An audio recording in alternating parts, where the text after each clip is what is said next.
people think about energy in Africa, they often imagine countries that never built enough infrastructure in the first place. Countries without large power stations, without engineers, without institutions capable of planning a modern electricity system. But South Africa does not fit that picture. No! It had mines, telecom companies, a heavy industry, and one of the biggest electricity systems on the African continent. But in recent years, this same country became globally known for one word: load shedding.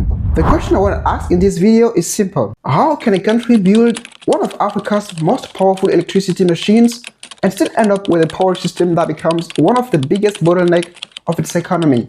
My name is Ken. You're watching The African Grid.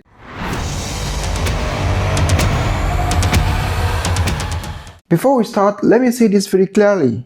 If you're waiting for me to say that South Africa's electricity problem is only about corruption, lack of money, or Africa not being serious enough to manage their own systems, this video is probably not for you. So without out of the way, we can dive into the topic. To understand South Africa's power system, we have to begin with one important fact. South Africa's electricity system was not originally built around ordinary households. It was built around mines, railways, ports, and industry. In 1886, the discovery of gold on the Witwatersrand changed the country. Deep-level mining required huge amounts of electrical and mechanical power, and steam engines were no longer enough.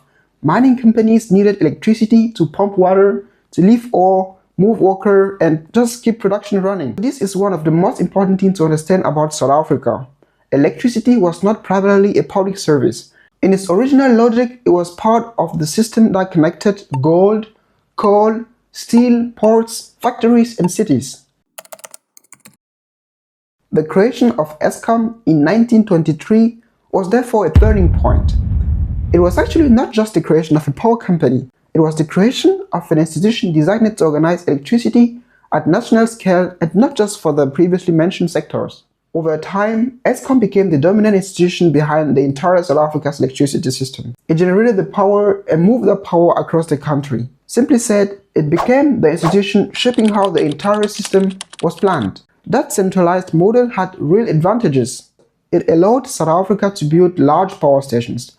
It helped create a national grid, and it supplied energy-intensive industries that many other African countries simply didn't have at that scale in the 20th century. But there is a problem with such a system. Too many of the country's electricity grid depended on one simple institution, and even more dangerously, that single institution depended heavily on one single fuel. Guess what is it? Coal. Before blaming the policymakers of the past, we need to ask a simple question. Why did South Africa choose coal? Why not oil? Why not gas? One of the answers simply lies in its geography. South Africa has major coal fields in the northeastern part of the country, especially in Mpumalanga, around the Witbank and the Highveld coal fields. This geography created a very simple industrial logic. If you burn the coal close to where it is extracted, you reduce transport costs. And if you can send that electricity through the grid to mines, cities, and industrial zones, you create the foundation of industrial growth. And this is the logic that helped create many huge power stations in the country. For decades, this model made sense. Coal was local, it was available. But here's the issue.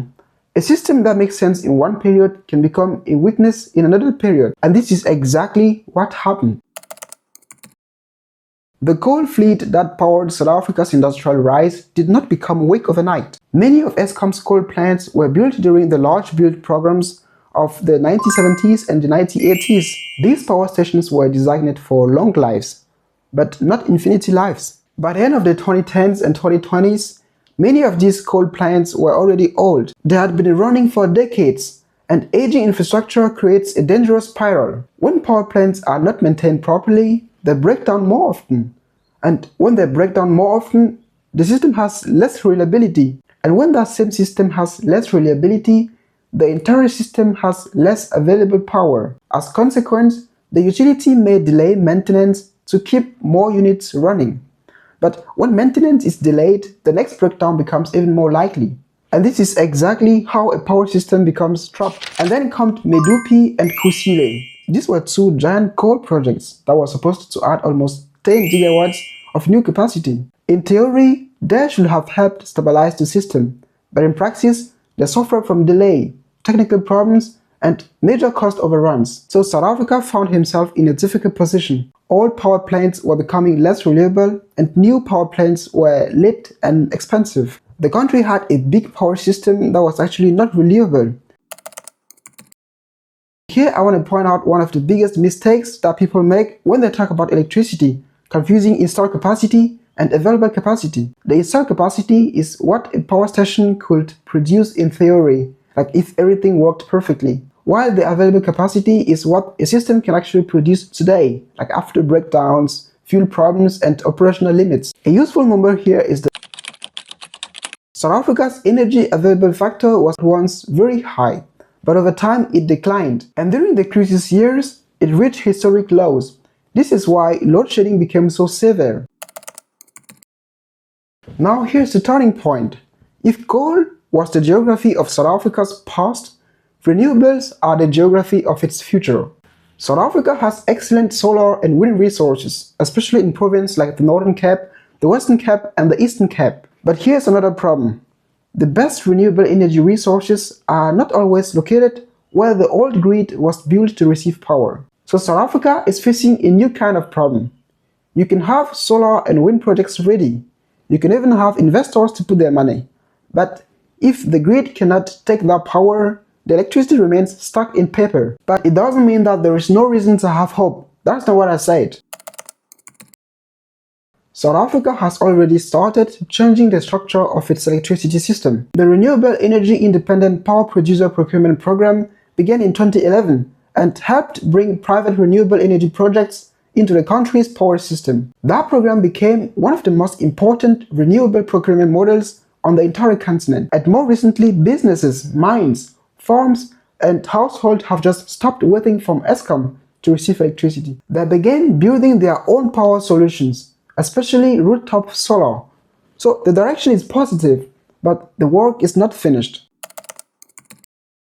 The good news is South Africa's energy crisis is not mysterious. The causes are complex, but they are identifiable. They can be identified. And because they can be identified, they also can be addressed. So what needs to be done? First, the existing coal fleet must be managed realistically. South Africa cannot switch off all coal overnight without risking electricity crisis, but it also cannot pretend that aging coal plants will remain reliable forever. Second, the country must accelerate transmission expansion. Without new power lines, new substations, and grid reinforcement, the best renewable energy projects will remain blocked by connection constraints. Third, private power must continue, but inside a system that can integrate it properly. What do I mean by that? Grid access, market codes, transparent connection process, and a strong independent transmission system operator. Fourth, storage and flexibility must be treated as core infrastructure, because solar and wind are not enough if the system cannot balance supply and demand. Finally, and this is a very important point, the transition must be socially credible. If coal communities see the transition only as a threat, the politics will slow everything down. But if instead they see reinvestment, retraining, and social development, the transition becomes something more possible. To conclude this video, I want to say that South Africa's story matters far beyond South Africa, because many other African countries are now trying to build power systems that will support their own industrial future. They want factories, they want ports, they want data centers, they want green hydrogen and modern cities. But South Africa shows that building big power stations is not enough. A country can build power stations and still have a fragile system if it depends too much on one fuel. It can add generation, new power stations, but still have bottlenecks if it doesn't build the transmission, the grid. It can attract investors, but still struggle if the market rules are not clear. It can have abundant resources and many infrastructures, but still suffer if the maintenance is neglected. That is why South Africa is one of the most important energy case studies on the continent. It shows the power of electricity to build an industrial economy, but it also shows the danger of letting the electricity system age without adapting it. So my question to you is this one. Do you think that South Africa can rebuild the power system that built its economy? And if you want to understand another part of the puzzle, I also made a video about South Africa's huge untapped offshore wind potential. You can also check that one out if you're interested. It was Ken, your African energy guy. See us in the next video.